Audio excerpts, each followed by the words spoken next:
If you're a company in North Carolina and you're an LLC, PLLCs, you're not doing this, but LLCs, you're doing an annual report and you're paying that $200 a year to the Secretary of State to file that.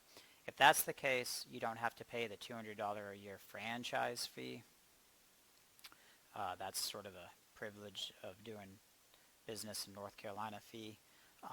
So you get a credit down here of $200 so you don't have to pay that. Since we've gone in and created that taxed pass-through entity, that is where that $5,700 is showing up. What does it mean if we elect to be a tax pass-through entity? Well, when we talked about the federal form, everything's pass-through. You pay taxes on your personal return. North Carolina and most states allow you to make an election. States are different how they do this. This is North Carolina. It may mechanically be a different thing, but North Carolina is pretty simple.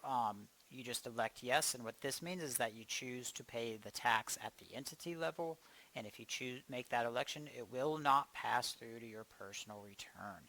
So you don't pay the taxes on your personal return, you pay them here. The tax rate is the same, so you're not missing out on the tax rate. If you prepaid any money on the personal side, you'll get that potential refund on the personal side. But you owe it here. What does that do, and why is it generally recommended to do this? Well, paying it here on the entity side, it goes from becoming a individual personal tax on the personal side to a business tax. And when something's a business tax, it's a business expense. So you can use business funds to pay this tax.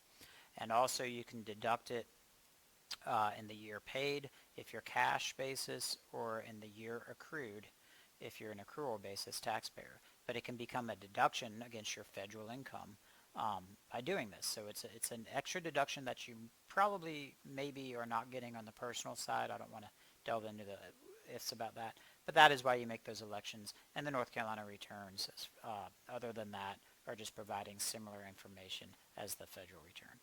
But that's the North Carolina return on the S-Corp. And of course, if you guys have any questions about anything, let us know. But that's the tax pass-through entity tax. You pay it here. You will not owe it on your personal return.